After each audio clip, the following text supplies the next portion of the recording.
انا عايزك تسرح بخيالك كده وتتخيل معايا يوم واحد بس ربنا يغفر لك بيه ذنوب سنة فاتت ويغفر لك بيه ذنوب سنة جاية. طب تخيل معايا يوم واحد ربنا بيوزع فيه رزق وبيوزع فيه خير وبيوزع فيه عتق من النيران. ربنا سبحانه وتعالى بيقول لك ايه؟ اطلب واتمنى اللي انت عايزه في اليوم ده وهتطلبه هديهولك. تخيل معايا. بس لازم يا صديقي اليوم ده تلعبه صح. لو ما لعبتهاش صح مش هتعرف تحقق حاجة من اللي أنا قلت لك عليها دي. بس هل هتعرف تلعبها صح؟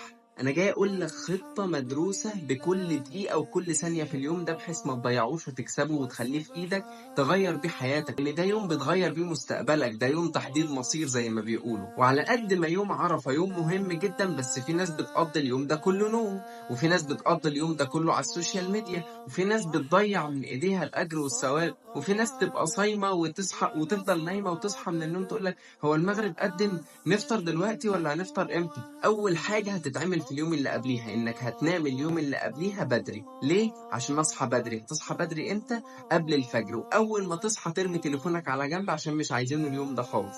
طب بعد كده هعمل ايه؟ هتتسحر، وبعد ما تتسحر انت عارف ان في السحور بركه. طيب بعد ما تتسحر هتعمل ايه؟ هتقوم تتجهز لصلاه الفجر وتصلي ركعتين قيام ليل قبل صلاه الفجر. طب بعد ما تصلي ركعتين قيام ليل هتعمل ايه؟ هتقوم تتجهز لصلاة الفجر. وانا مش عايزك تضيع صلاة من الصلوات كلها في اليوم دوت الا وفي المسجد. تصلي جماعة، ما تصليش لوحدك. هتروح تصلي الفجر في المسجد. طب بعد ما تصلي الفجر هتقعد زي الشاطر تمسك مصحفك بعد الفجر وتفضل تقرا قرآن لحد وقت الشروق. طب وبعد ما الشروق يجي هتصلي ركعتين الشروق وتتوكل على الله في بيتكم كده، تريح شوية لحد وقت الضحى. طب بعد ما وقت الضحى يجي، طب انت هتصلي الضحى ليه؟ عشان نكون عارفين يا باشا دي صلاة فيها 360 صدقة، تضيعها من ايدك والله ما ينفع تضيع. طب هعمل ايه؟ هصليها. طب وبعد ما اصليها اتجهز لصلاة الظهر.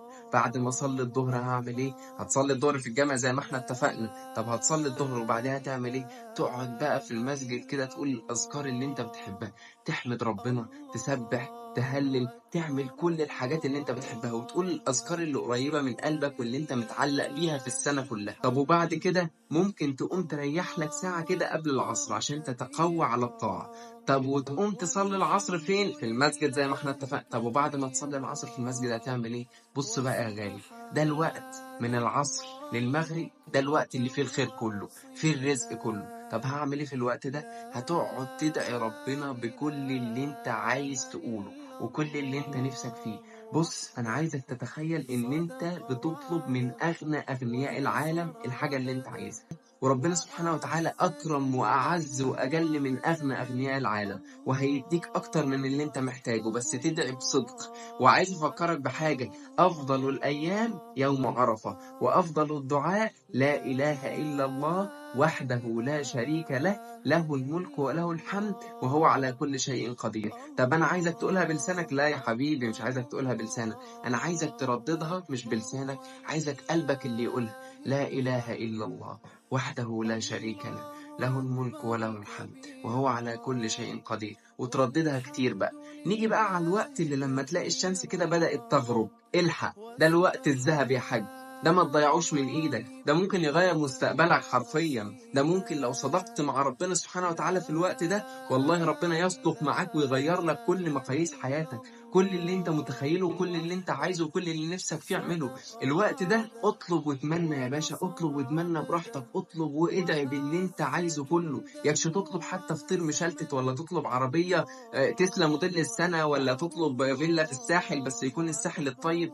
اطلب اللي انت عايزه، ربنا سبحانه وتعالى لو صدقته في الوقت ده والله لا يغير لك مستقبلك وحياتك كلها حرفيا. دول ساعتين تغيير حياة، تغيير مسار حياة. طب بعد كده هعمل ايه؟ هتقوم المغرب هيأذن، هتفطر قبل المغرب وتصلي المغرب، وبعد المغرب تمسك مصحفك كده تقرا جزء، تقرا جزئين، تقرا ما تيسر لك من القرآن.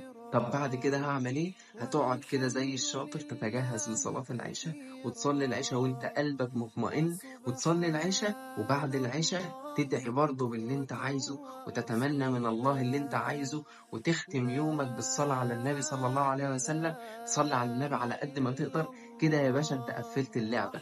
كده يا باشا انت واخد يوم كامل الدسم بإذن الله. لو صدقت ربنا اليوم ده، والله والله والله ربنا لن يضيعك أبدا. صدقني اليوم ده ممكن يغير حياتك. اهتم باليوم ده عشان بيضيع بسرعة، وقته بيضيع بسرعة. سيب التليفونات، اترك كل حاجة. النقطة اللي أنا عايز أذكرك بيها برضو، اوعى تنساها، إن أنت تعمل شير للفيديو دوت، لأنك ممكن يضيع عليك يوم عرفة وما تعملش فيه حاجة. فممكن بالشير بتاعك حد يعمل كل الحاجات ديت، ويكتب لك يوم زيه بالظبط، أكنك أنت اللي عملت كل الحاجات ديت. ويا رب يغفر لكم، يحقق لكم كل اللي بتتمنوه، واتمنى لكم كل خير من كل قلبي، وكل عام وانتم بخير. ويا رب السنة الجاية تبقوا في الحج بإذن الله. والسلام عليكم ورحمة الله وبركاته.